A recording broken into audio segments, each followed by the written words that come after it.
यूं तो 11वीं शताब्दी में ही भारत में तुर्क लुटेरों ने आक्रमण प्रारंभ कर दिए थे।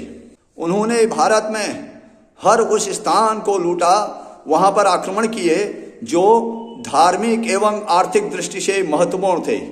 भारत की उस आत्मा पर प्रहार किया। ऐसे ही तुर्कों के एक आक्रमण से बचने के लिए हरिद्वार के पुंडीर वंश के महाराज अमरदेव पुंडीर ने कुमाऊं में कत्यूरी वंश के महाराज प्रीतम देव, जिनका उपनाम पृथ्वीपाल भी है, उनसे सैन्य सहायता मांगी। महाराज पृथ्वीपाल ने हरिद्वार की राजा की सहायता के लिए अपनी सेना को अपने भतीजे ब्रह्मदेव के नेतृत्व में हरिद्वार भेजा। इस बार तुर्कों ने जब हरिद्वार में आक्रमण किया, तब कत्यूरी वंश की सेना एवं पुंडीर वंश की दोनों सेनाओं के समन्वय युद्ध के सामने तुर्कों की सेना लड़खड़ा गई और उन्हें अपमानित होकर भागना पड़ा। इस जीत की प्रसन्नता के साथ ही पुंडीर वंश और कत्यूरी वंश के मध्य संबंधों की मधुर डोर स्थापित हो गई। पुंडीर वंश के महाराज अमरदेव पुंडीर ने अपनी पुत्री मौला देवी का विवाह कत्यूरी वंश के महाराज पृथ्वीपाल से कर दिया। पृथ्वीपाल महारानी को लेकर अपनी राजधानी लौट चले। मौला रानी महाराज पृथ्वीपाल की दूसरी पत्नी थी, परंतु नियति ने मौला रानी के कपाल में कुछ और ही लिख रखा था। कुछ वर्ष राजधानी में रहने के पश्चात मौला रानी और महाराज की पूर्व पत्नी के बीच मतभेद होने लग गए। इन सब झंझटों से बचने के लिए मौला रानी अपने पुत्र राजकुमार धामदेव को लेकर राजधानी से दूर गार्गी नदी के तट पर वर्तमान के हल्द्वानी काठगोदाम क्षेत्र में रहने लगी। वहां पर उन्होंने अनेक प्रकार के बाग और बगीचों का निर्माण किया और रहने के लिए अनेक प्रकार के मनोरम स्थान बनाए। इस स्थान को आज रानी बाग के नाम से जाना जाता है। उन्होंने वहां पर रहकर गांव के प्रत्येक व्यक्ति को रण कौशल सिखाया, उन्हें तीरंदाजी में निपुण किया, उन्हें तलवारबाजी सिखाई। तुर्कों के आक्रमण से बचने के लिए उन्होंने स्त्री और पुरुषों की एक मजबूत सेना का गठन किया और इसी के साथ नियति ने मौला रानी से जिया रानी बनने की यात्रा प्रारंभ कर दी। स्वागत है आपका, आप देख रहे हैं सनातनी भारत। जय सनातन, जय भारत। आइए चलते हैं और पलटते हैं इतिहास के भूले बिसरे पन्नों को और जानते हैं सतीत्व की परम पावन देवी के अदम्य रण कौशल की अमर गाथा को।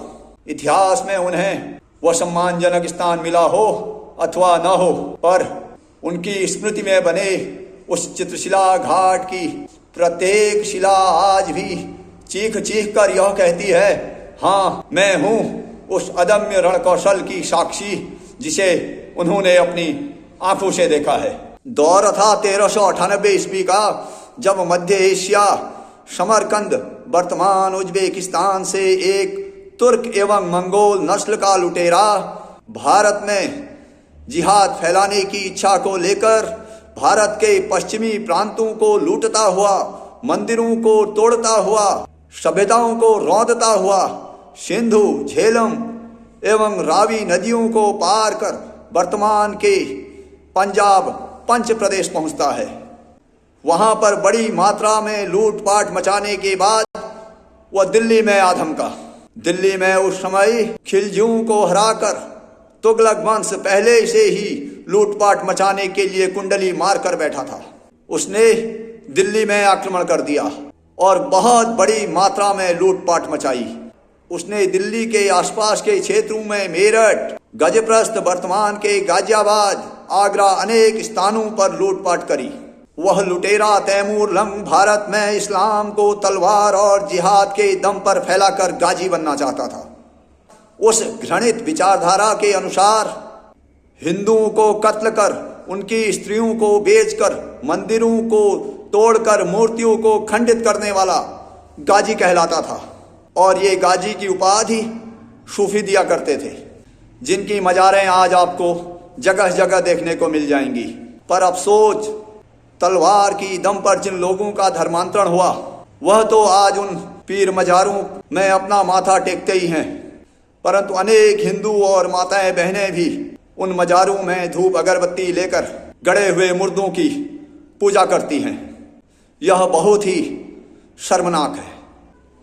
मध्य एशिया के उस लुटेरे तैमूरलंग ने भारत के जिस जिस स्थान पर भी लूटपाट मचाकर कत्लेआम किया, उन सब स्थानों पर हिंदुओं की लाशों के ढेर लग गए थे।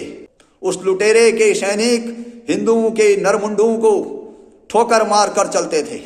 उस भयावह दौर में भारत का जनमानुस विदेशी लुटेरों की मार से कराह रहा था। जब उस लुटेरे तैमूरलंग ने लूटपाट मचाकर उत्तर दिशा की ओर बढ़ना प्रारंभ किया, तब कुमाऊं के द्वार रानीबाग क्षेत्र में उसकी सेना का टकराव मौला देवी की सेना से हुआ, जो अपने अद्वितीय रणकौशल से एक पर्वतीय सेना तैयार कर चुकी थी। महारानी और उनके सैनिकों ने तुर्क सेना को दांतू तले चने चबाने पर मजबूर कर दिया। तुर्क सेना लड़खड़ा कर भाग खड़ी हुई, परंतु कुछ ही समय बाद तुर्कों की एक अतिरिक्त सेना ने, जो छल करने के लिए पहले ही पीछे रुकी थी, उन्होंने महारानी की सेना में पीछे से आक्रमण कर दिया। महारानी और उनके सैनिक सचेत हो पाते उससे पूर्व ही अनेक सैनिक वीरगति को प्राप्त हो चुके थे। वह कायर तुर्क सैनिक हैवान, वहशी और दरिंदे हुआ करते थे, पर स्त्री का सम्मान उनके लिए नगण्य था। महारानी को अपने सतीत्व की रक्षा के लिए निकट एक गुफा में शरण लेनी पड़ी। महाराज पृथ्वीपाल को इस बात की सूचना पूर्व में ही लग चुकी थी, इसलिए वह तब तक अपनी सेना को लेकर गार्गी नदी के तट पर रानीबाग पहुंच चुके थे।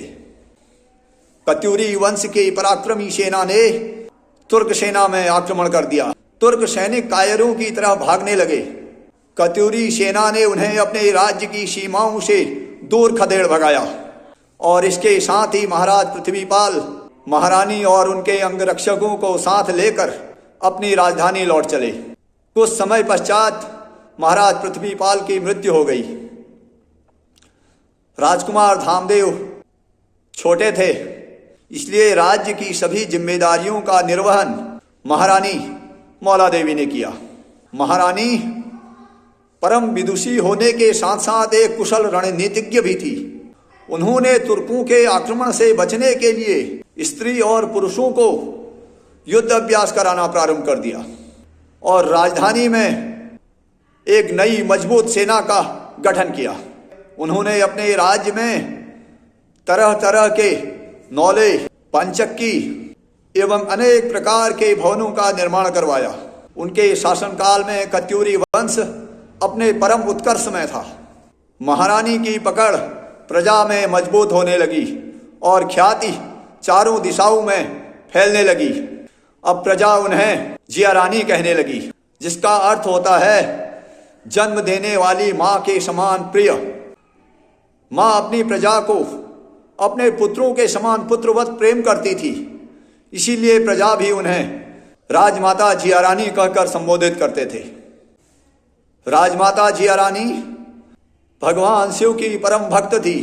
एक बार राजमाता अपने आराध्य भगवान शंकर के दर्शन के लिए गार्गी नदी के तट पर रानीबाग पहुंची।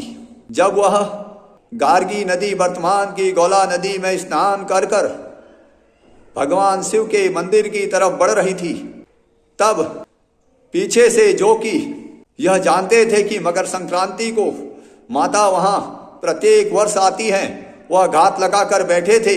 उन्होंने रानी पर पीछे से आक्रमण कर दिया।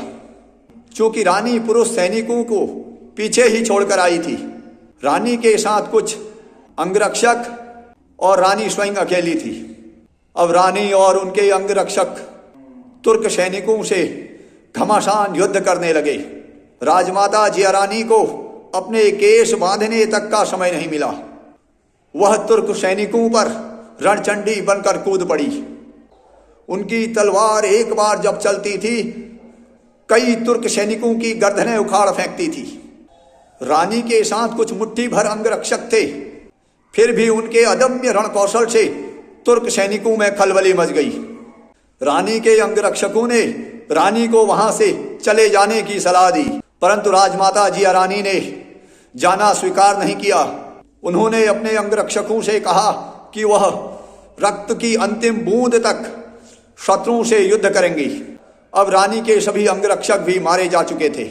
जब रानी ने देखा कि उनके सभी अंगरक्षक मारे जा चुके हैं, तब उन्होंने अपना अंत समय जानकर अपने आराध्य भगवान शिव का ध्यान किया और वहीं पर भस्मीभूत हो गई और उस स्थान पर एक सुंदर आंचल की आकृति की शिला उभर कर आ गई, जिसे आज चित्रशिला घाट के नाम से संबोधित किया जाता है। वास्तव में वो शिला नहीं, माँ का आंचल ही है, जिसमें उनके आंचल की छवि स्पष्ट प्रतीत होती है। राजमाता जिया रानी आज कत्यूरी वंश में ही नहीं, अपितु संपूर्ण देवभूमि में एक भगवती स्वरूप देवी के रूप में पूजी जाती है। आज भी प्रत्येक वर्ष मकर संक्रांति के समय से उस परम सतीत्व, शौर्य एवं पराक्रम की अद्भुत देवी की स्मृति में वहां पर जागर लगाए जाते हैं। आपने परम सतीत्व की देवी के उस पराक्रम की गाथा को सुना, उसके लिए आपका बहुत बहुत धन्यवाद।